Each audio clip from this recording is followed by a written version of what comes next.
Hi guys, welcome back to our new blog. ಎಲ್ಲರೂ ಹೇಗಿದ್ದೀರಾ? I hope ಎಲ್ಲರೂ ಚೆನ್ನಾಗಿದ್ದೀರಾ ಅಂತ ಅಂದ್ಕೊಂಡಿದ್ದೀನಿ. ಗೈಸ್, ಇವತ್ತಿನ ಬ್ಲಾಗಲ್ಲಿ ಒಂದು ಸೀಕ್ರೆಟ ರಿವೀಲ್ ಮಾಡ್ತಾ ಇದ್ದೀನಿ ನಿಮಗೆ. Hi guys, welcome back to our new blog. ಎಲ್ಲರೂ ಹೇಗಿದ್ದೀರಾ? ಐ ಹೋಪ್ ಎಲ್ಲರೂ ಚೆನ್ನಾಗಿದ್ದೀರಾ ಅಂತ ಅಂದ್ಕೊಂಡಿದ್ದೀನಿ. ಗೈಸ್, ನಾನಿವತ್ತು ನನ್ನ ಹೇರ್ ಕೇರ್ ರೊಟೀನ್ನ, ಹಾಗೆ ನಾನು ಹೇಗೆ ನನ್ನ ಹೇರ್ಸ್ನ ಕೇರ್ ಮಾಡ್ತೀನಿ ಅನ್ನೋದನ್ನು ನಿಮ್ಮ ಜೊತೆ ಶೇರ್ ಮಾಡ್ತಾ ಇದ್ದೀನಿ. ಹೇಗೆ ನಾನು ಹೇರ್ ಕೇರ್ ಮಾಡ್ತೀನಪ್ಪ ಅಂದರೆ, ನಾನು ವೀಕ್ಲಿ ಒನ್ಸ್, ನಾನು ಜಾಸ್ತಿ ಏನು ಹೇರ್ ಕೇರ್ ಪ್ರಾಡಕ್ಟ್ಸು ಅದೆಲ್ಲ ಬೈ ಮಾಡಲ್ಲ ಗೈಸ್. ಮನೆಯಲ್ಲೇ ಏನು ಸಿಗುತ್ತೋ ಅದನ್ನೇ ಯೂಸ್ ಮಾಡಿಕೊಂಡು ನಾನು ರೆಗ್ಯುಲರಾಗಿ ಕಂಟಿನ್ಯೂ ಮಾಡ್ತೀನಿ. ನಾನು ಅದಕ್ಕೆ ಅಂತಲೇ ಎಕ್ಸ್ಟ್ರಾ ಪ್ರಾಡಕ್ಟ್ಸು ಆ ಥರ ಏನು ಬೈ ಮಾಡಲ್ಲ. ಸಿಂಪಲ್ ಹೇರ್ ಕೇರ್ ರೊಟೀನ್ ಇದೆ. ನೀವು ಇಷ್ಟು ಮಾಡಿದರೆ ಸಾಕು, ಹೇರ್ಸ್ ತುಂಬಾ ಗ್ರೋತ್ ಆಗುತ್ತೆ, ಚೆನ್ನಾಗಾಗುತ್ತೆ. ಹಾಗೆ ಡ್ಯಾಂಡ್ರಫ್ ಆಗಲಿ ಮತ್ತು ಏನಪ್ಪ ನಿಮಗೇನು ಸಮಸ್ಯೆ ಇದ್ದರೂ ಕೂಡ ಅದು ಸಾಲ್ವ್ ಆಗುತ್ತೆ. ನಾನು ರೆಗ್ಯುಲರಾಗಿ ಯೂಸ್ ಮಾಡೋ ಅಂಥದ್ದು ನಿಮ್ಗೆ ಶೇರ್ ಮಾಡ್ತೀನಿ. ನಿಮಗೂ ಇಷ್ಟ ಆದರೆ ನೀವು ಹೇರ್ ಕೇರ್ನ, ಇದೇ ಹೇರ್ ಕೇರ್ ರೊಟೀನ್ನ ಫಾಲೋ ಅಪ್ ಮಾಡ್ಬೋದು. ಮಾಡೋದು ಒಂದು ಕೆಲಸ ಅಂದರೆ, ವೀಕ್ಲಿ ಒನ್ಸು ಹೇರ್ ಆಯಿಲ್ ಹಚ್ತೀನಿ. ಹೇರ್ ಆಯಿಲ್ ಹಚ್ಬಿಟ್ಟು ನೀಟಾಗಿ ಸ್ಕ್ಯಾಲ್ಪಿಗೆಲ್ಲ ಮಸಾಜ್ ಮಾಡಿಕೊಂಡು ನಾನು 1 ಅವರ್ ಬಿಟ್ಟು 2 ಅವರ್ ಬಿಟ್ಟು ತಲೆ ಸ್ನಾನ ಮಾಡ್ತೀನಿ. ಇಲ್ಲ ಅಂದರೆ ಓವರ್ ನೈಟ್ 1 ಡೇ ಬಿಟ್ಬಿಟ್ಟು ನಾನು ಏರ್ ವಾಶ್ನ ಮಾಡ್ತೀನಿ. ಫಸ್ಟು ಮೇಯ್ನಾಗಿ ನಾವು ಆಯಿಲಿಂಗ್ ಮಾಡಬೇಕು. ಕೆಲವ್ರು ಅಂತಾರೆ ಆಯಿಲಿಂಗ್ ಮಾಡಿದರೆ ಏನೋ ಕೂದಲು ಇರುತ್ತೆ, ಡ್ಯಾಂಡ್ರಫ್ ಆಗುತ್ತೆ, ರಫ್ ಆಗುತ್ತೆ, ಆ ಥರ ಎಲ್ಲ ಹೇಳ್ತಾರೆ. ಬಟ್ ನಾನೇ ಕೇಳಿಸ್ಕೊಂಡಿದ್ದೀನಿ, ನನಗೇ ಹೇಳಿದ್ದಾರೆ ಹೇರ್ಗೆ ಏನು ಆಯಿಲಿಂಗ್ ಮಾಡಿದರೆ ಏರ್ ರಫ್ ಆಗುತ್ತೆ ಅಂತ ಹೇಳಿದ್ದಾರೆ, ಡ್ಯಾಂಡ್ರಫ್ ಆಗುತ್ತೆ ಅಂತಲೂ ಹೇಳಿದ್ದಾರೆ. ಬಟ್ ನಾನೇನು ಹೇಳ್ತೀನಿ ಅಂದರೆ, ವೀಕ್ಲಿ ಒನ್ಸು ಏರ್ ಆಯಿಲು ಮಾಡಲೇಬೇಕು. ಅದರಲ್ಲೂ ನಾವು ಹೇರ್ಸಿಗೆ ಹಚ್ಚೋದಲ್ಲ, ಏರ್ ಆಯಿಲ್ನ ನಮ್ಮ ಸ್ಕ್ಯಾಲ್ಪಿಗೆ ನೀಟಾಗಿ ಮಸಾಜ್ ಮಾಡ್ಕೊಳ್ಬೇಕು. ಇದು ಫಸ್ಟು ಮೇಯ್ನು ಒಂದು ಟಿಪ್ಪು. ಸೆಕೆಂಡ್ ಟಿಪ್ ಏನಪ್ಪ ಅಂದರೆ, ನಾವು ಹೇರ್ ಪ್ಯಾಕ್ಗಳನ್ನ ಹಾಕಬೇಕು. ಹೇರ್ ಪ್ಯಾಕ್ ಅಂದರೆ ಮೆಂತ್ಯದ್ದು ಹೇರ್ ಪ್ಯಾಕು, ಮತ್ತು ಏನು ಅಂದರೆ ದಾಸವಾಳ ಹೂವು ಮತ್ತು ದಾಸವಾಳ ಎಲೆದು ಹೇರ್ ಪ್ಯಾಕ್ನ ನಾವು ಮನೆಯಲ್ಲೇ ರೆಡಿ ಮಾಡ್ಕೊಂಡ್ಬಿಟ್ಟು, ಈ ಥರ ಹೇರ್ ಪ್ಯಾಕ್ಸ್ನ ಯಾವುದಾದ್ರೂ ಆಯಿತು, ಆಲೂವೆರಾ ಇರುತ್ತೆ ಅಲ್ವಾ ಮನೆಯಲ್ಲಿ, ಆಲೂವೆರಾ ಇತ್ತು ಅಂದರೆ ಆಲೂವೆರಾ ಜೆಲ್ಲು, ಮತ್ತು ಅದಕ್ಕೆ ಆಲೂವೆರಾ ಜೆಲ್ಗೆ ಒಂದು ಸ್ವಲ್ಪ ದಾಸವಾಳ ಹೂವು ಎಲೆ ಹಾಕಿಬಿಟ್ಟು ಅದನ್ನ ಫುಲ್ ಪೇಸ್ಟ್ ಥರ ಮಾಡಿ ಹೇರ್ಸಿಗೆ ಅಪ್ಲೈ ಮಾಡ್ಬೋದು. ಒಂದು ಸಾರಿ ಚೆಕ್ ಮಾಡಿ ನೋಡಿ, ನನ್ನ ಇದರಲ್ಲೇ ಎಷ್ಟೊಂದು ಹೇರ್ ಕೇರ್ ಪ್ಯಾಕ್ನ ನಾನು ಅಪ್ಲೋಡ್ ಮಾಡಿದ್ದೀನಿ. ಇವಾಗ ನಾನು ಹೇಳ್ತಿರೋದೇನೆಂದರೆ, ಫಸ್ಟು ಏರ್ ಆಯಿಲಿಂಗು, ಸೆಕೆಂಡ್ ಒನ್ ಏನಪ್ಪ ಅಂದರೆ ಹೇರ್ ಪ್ಯಾಕ್ನ ನಾವು ಮೇಂಟೈನ್ ಮಾಡಬೇಕು. ಹೇರ್ ಪ್ಯಾಕ್, ಇವಾಗ ಮೆಂತ್ಯ ಹೇರ್ ಪ್ಯಾಕ್ ಹಚ್ತೀವಿ ಅಂದ್ಕೊಳ್ಳಿ, ಒಂದು ಸ್ವಲ್ಪ ಮೆಂತ್ಯ ಮತ್ತು ಅಕ್ಕಿನ ಓವರ್ ನೈಟು ನಾವು ನೆನೆ ಇಡಬೇಕು.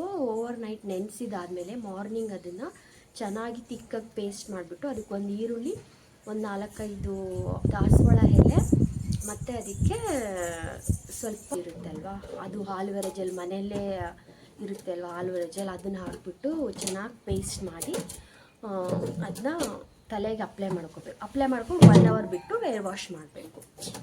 ಇದು ಸೆಕೆಂಡ್ ಟಿಪ್ಪು. ಇದನ್ನು ನಾವು 1 ಟೈಮು 2 ಟೈಮ್ ಮಾಡಿ ಬಿಟ್ಬಿಡಬಾರ್ದು. ರೆಗ್ಯುಲರಾಗಿ ಕಂಟಿನ್ಯೂ ಆಗಿ ಒಂದು 3 ಮಂತ್ಸ್ ಕಂಟಿನ್ಯೂ ಮಾಡಬೇಕು. ಗೈಸ್, ನಾವು ಹೋಮ್ ಮೇಡ್ ಆಯಿಲ್ನ ಯೂಸ್ ಮಾಡಬೇಕು. ಅಂದರೆ ಕೊಬ್ಬರಿ ಎಣ್ಣೆಗೆ ಆಲೂವೆರಾ ಮತ್ತು ದಾಸವಾಳ ಹೂವು ಮತ್ತು ಈರುಳ್ಳಿ ಇದೆಲ್ಲದನ್ನು ಹಾಕಿ ಚೆನ್ನಾಗಿ ಕುದಿಸ್ಬಿಟ್ಟು, ನಾವು ಆಯುರ್ವೇದಿಕ್ ಹೇರ್ ಆಯಿಲ್ ಅಂತ ಮನೆಯಲ್ಲೇ ಮಾಡ್ಕೋತೀವಲ್ವ, ಆ ಹೇರ್ ಆಯಿಲ್ನ ಮಾಡ್ಕೊಳ್ಳಿ. ಅದು ಮಾಡಿಕೊಂಡ್ರೆ ಇನ್ನೂ ಚೆನ್ನಾಗಿ ಹೇರ್ ಗ್ರೋತ್ ಆಗುತ್ತೆ. ಅದು ನಿಯರ್ಲಿ 1 ಇಯರ್ವರೆಗೂ ಇಟ್ಕೋಬೋದು ಅದು ಹೇರ್ ಆಯಿಲ್ನ. ಅದೊಂದು ಯೂಸ್ ಮಾಡ್ತೀನಿ. ಇವಾಗ ಹೇರ್ ಆಯಿಲ್ ಖಾಲಿ ಆಗಿಬಿಟ್ಟಿದೆ, ನಾನು ಮಾಡ್ಕೋಬೇಕು ಅದನ್ನು. ಅದು ಮಾಡಿಕೊಂಡ್ರೆ ನಮಗೆ ಮತ್ತೆ ಒಂದು ವೀಡಿಯೋ ಮಾಡಿಬಿಟ್ಟು ಅಪ್ಲೋಡ್ ಮಾಡ್ತೀನಿ ಗೈಸ್. ಫಸ್ಟ್ ಒನ್ ಅಂದರೆ ಹೇರ್ ಆಯಿಲಿಂಗ್ ಮಾಡಬೇಕು. ವೀಕ್ಲಿ ಹೇರ್ ಪ್ಯಾಕ್ ಹಾಕಬೇಕು. ಮನೆಯಲ್ಲೇ ಇರೋವಂಥ ಇಂಗ್ರೀಡಿಯೆಂಟ್ಸ್ನ ತೊಗೊಂಡ್ಬಿಟ್ಟು ಮನೆಯಲ್ಲೇ ಇರೋವಂಥ ಇಂಗ್ರೀಡಿಯೆಂಟ್ಸಿಂದ ನಾವು ಹೇರ್ ಮಾಸ್ಕ್ನ ಅಪ್ಲೈ ಮಾಡಬೇಕು. Second one. ಥರ್ಡ್ ಒನ್ ಏನಂದರೆ ಫಸ್ಟ್ ಆಫ್ ಆಲ್ ನಾವು ಏರ್ ವಾಶ್ ಮಾಡಬೇಕು. ವೀಕ್ಲಿ 2 ಟೈಮ್ಸ್ ಏರ್ ವಾಶ್ ಮಾಡಲೇಬೇಕು.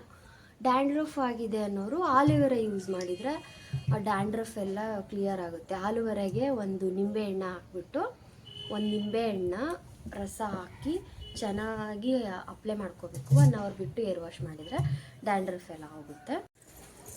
ಈಗ ನನ್ನ ಒಂದು ಹೇರ್ ಕೇರ್ ರೊಟೀನಿಗೆ ಬಂದರೆ ಫಸ್ಟು ನಾನು ಹೇರ್ ಆಯಿಲಿಂಗ್ ಮಾಡ್ತೀನಿ ಫಸ್ಟ್ ಒಂದು, ಮತ್ತು ಹೇರ್ ಪ್ಯಾಕ್ಗಳನ್ನ ಯೂಸ್ ಮಾಡ್ತೀನಿ.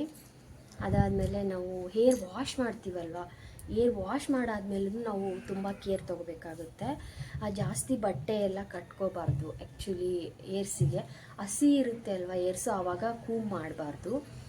ಮತ್ತು ಸ್ವಲ್ಪ ಏನು ಐರನಿಂಗ್ ಮಾಡೋದು ಮತ್ತು ಸೆಟ್ಟಿಂಗ್ ಎಲ್ಲ ಮಾಡೋದು ಈ ಥರ ಎಲ್ಲ ಮಾಡಿದರೆ ಹೇರ್ ಫಾಲ್ ಆಗೋಕ್ಕೆ ಸ್ಟಾರ್ಟ್ ಆಗುತ್ತೆ. ಸೊ ನಾವು ಅದನ್ನು ಸ್ವಲ್ಪ ಅವಾಯ್ಡ್ ಮಾಡಬೇಕು. ಮತ್ತು ಹೇರ್ ಸಿರಮ್ ಬರುತ್ತೆ, ಹೇರ್ ಸಿರಮ್ನ ಅಪ್ಲೈ ಮಾಡ್ಕೊಳ್ಬೋದು, ಅದರಿಂದ ಏನು ಪ್ರಾಬ್ಲಮ್ ಇಲ್ಲ. ಹೇರ್ ಸಿರಮ್ ಬೇಡ ಅಂದರೆ ಒಂದು 2-3 ಡ್ರಾಪ್ ಕೊಬ್ಬರಿ ಎಣ್ಣೆಯಿಂದ ನೀಟಾಗಿ ಫುಲ್ ಲೆಂತ್ ಹೇರ್ಸಿಗೆ ಅಪ್ಲೈ ಮಾಡ್ಕೋಬೇಕು. ಹಾಗೆ ನಾವು ಹೇರ್ಸ್ ರೆಡ್ ಆಗಬೇಕು, ಬರ್ಗಂಡಿ ಕಲರ್ ಆಗಬೇಕು ಅಂದರೆ ಮೆಹಂದಿನ ಯೂಸ್ ಮಾಡಬೇಕು.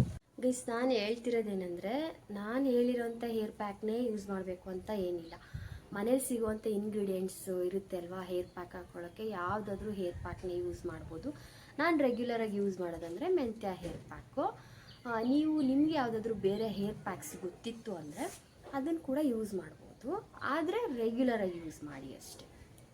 ಗೈಸ್, ಹೇರ್ ಆಯಿಲಿಂಗ್ ಮಾಡ್ತೀವಿ ಅಲ್ವಾ, ಫಸ್ಟೇ ನಾವು ಕೂಮ್ ಮಾಡ್ಕೊಂಡ್ಬಿಡ್ಬೇಕು. ಹೇರ್ ಆಯಿಲಿಂಗ್ ಮಾಡೋಕ್ಕಿಂತ ಮುಂಚೆ ಹೇರ್ನ ಎಲ್ಲ ನೀಟಾಗಿ ಮಸಾಜ್ ಮಾಡ್ಕೊಂಡಿದ್ದಾದಮೇಲೆ ನಾವು ಯಾವತ್ತೂ ತಲೆ ಬಾಚಬಾರ್ದು. ಬಾಚಿಕೆಯಿಂದ ಇದರಿಂದ ಹೇರ್ ಫಾಲ್ ಆಗೋ ಚಾನ್ಸಸ್ ಇರುತ್ತೆ. ಸ್ಕ್ಯಾಲ್ಪ್ ಎಲ್ಲ ಆಯಿಲ್ ಹೋಗಿರುತ್ತೆ ಅಲ್ವಾ, ಅದು ಸ್ವಲ್ಪ ನಮ್ಮ ಸ್ಕಿನ್ನು ಸ್ವಲ್ಪ ಇದಾಗಿರುತ್ತೆ, ಸ್ಮೂತ್ ಆಗಿರುತ್ತೆ. ಸೊ ಹೇರ್ ಫಾಲ್ ಆಗೋ ಚಾನ್ಸಸ್ ಇರುತ್ತೆ. ನಾವು ಯಾವ ಶಾಂಪು ಯೂಸ್ ಮಾಡ್ತೀವೋ ರೆಗ್ಯುಲರಾಗಿ ಅದೇ ಶಾಂಪೂನ ಯೂಸ್ ಮಾಡಬೇಕು. ಪದೇ ಪದೇ ಶಾಂಪೂಸ್ ಎಲ್ಲ ಚೇಂಜ್ ಮಾಡಬಾರ್ದು. ಒಂದು ಹೇರ್ ಪ್ಯಾಕ್ ಸ್ಟಾರ್ಟ್ ಮಾಡಿದ್ವಿ ಹಚ್ಚೋಕ್ಕೆ ಅಂದರೆ ಕಂಟಿನ್ಯೂಸ್ 3 ಮಂತ್ಸ್ ಆದರೂ ನಾವು ರೆಗ್ಯುಲರಾಗಿ ಹಚ್ತಾ ಇರಬೇಕು. ನಮಗೆ ಅದ್ರ ರಿಸಲ್ಟ್ ಗೊತ್ತಾಗುತ್ತೆ. ಆವಾಗ 1-2 ಟೈಮ್ಸ್ ಹಚ್ಬಿಟ್ಟು ಬಿಟ್ಟರೆ ಅದು ರೆಗ್ಯುಲರಾಗಿ ಅದು ಗೊತ್ತಾಗಲ್ಲ ನಮಗೆ ಅದ್ರ ರಿಸಲ್ಟು. ಗೈಸ್, ನಾನು ಇದಿಷ್ಟನ್ನ ಫಾಲೋ ಮಾಡ್ತೀನಿ. ನಂದೆಲ್ಲ ಸಿಂಪಲ್ಲು ಗೈಸ್, ನಾನೇನು ಜಾಸ್ತಿ ಹೆವಿಯಾಗಿ ಏನೂ ಯೂಸ್ ಮಾಡಲ್ಲ. ಪ್ರಾಡಕ್ಟ್ಸ್ ಎಲ್ಲ ಮನೇಲಿರೋವಂಥ ಇಂಗ್ರೀಡಿಯೆಂಟ್ಸ್ ಹಾಕ್ಬಿಟ್ಟು ಹಾಗೆ ನನಗೆ ಹೇಗೆ ಚೆನ್ನಾಗಿ ಅನಿಸುತ್ತೋ ಹಾಗೆ ಮಾಡ್ಕೊತೀನಿ. ಗೈಸ್, ನೀವೇ ನೋಡಿದ್ರಲ್ಲ ಗೈಸ್, ಇದಾಗಿತ್ತು ನನ್ನ ಹೇರ್ ಕೇರ್ ರೊಟೀನ್. ನಿಮಗೆಲ್ಲ ಇಷ್ಟ ಆಗಿದೆ ಅಂತ ಅಂದ್ಕೊಳ್ತೀನಿ. ನಾನು ಹೇಳಿರೋ ಟಿಪ್ಸಲ್ಲಿ ಯಾವುದಾದ್ರೂ ನಿಮಗೇನಾದರೂ ಫಸ್ಟೇ ಗೊತ್ತಿತ್ತು ಅಂದರೆ ಕಂಟಿನ್ಯೂ ಮಾಡಿ. ಗೊತ್ತಿಲ್ಲದೆ ಇರೋರು ಇವಾಗ ಸ್ಟಾರ್ಟ್ ಮಾಡ್ತೀನಿ ಅನ್ನೋರು ಸ್ಟಾರ್ಟ್ ಮಾಡಿಬಿಟ್ಟು ಅದು ಹೇಗೆ ಬಂತು ರಿಸಲ್ಟ್ ಅಂತ ನಂಗೆ ಕಮೆಂಟ್ ಮಾಡಿಬಿಟ್ಟು ಹೇಳಿ. ಹಾಗೆ ಏನಾದರೂ ಹೇರ್ ಫಾಲ್ ಬಗ್ಗೆ ಆಗಲಿ ಹೇರ್ಸ್ ಇದ್ರ ಬಗ್ಗೆ ಏನಾದರೂ ಡೌಟ್ಸ್ ಇದ್ದರೆ, ನಾನು ಹೇಳಿರೋದ್ರಲ್ಲಿ ಏನಾದರೂ ನಿಮಗೆ ಅರ್ಥ ಆಗಿಲ್ಲ, ಡೌಟ್ಸ್ ಇತ್ತು ಅಂದರೆ ನನಗೆ ಕಮೆಂಟ್ ಮಾಡಿಬಿಟ್ಟು ಹೇಳಿ, ನಾನು ಆನ್ಸರ್ ಮಾಡ್ತೀನಿ. ಗೈಸ್, ಇದಾಗಿತ್ತು ನನ್ನ hair care routine. Simple hair care routine ಅಷ್ಟೇ ಗೈಸ್, ಸಿಂಪಲ್ಲಾಗಿ ಇಷ್ಟೇ ನಾನು ಯೂಸ್ ಮಾಡೋದು. ಸೊ ಈ ಬ್ಲಾಗ್ ನಿಮ್ಗೆ ಏನಾದರೂ ಇಷ್ಟ ಆಗಿದ್ದರೆ ಪ್ಲೀಸ್ ನನ್ನ ಚಾನಲ್ಗೆ ಸಬ್ಸ್ಕ್ರೈಬ್ ಮಾಡಿ, ಲೈಕ್ ಮಾಡಿ, ಶೇರ್ ಮಾಡಿ, ಕಮೆಂಟ್ ಮಾಡಿ. ಹಾಗೆ ನಾನು ನೆಕ್ಸ್ಟ್ ಬ್ಲಾಗಲ್ಲಿ ಮತ್ತೆ ಸಿಗ್ತೀನಿ. Thank you so much. Thanks for watching.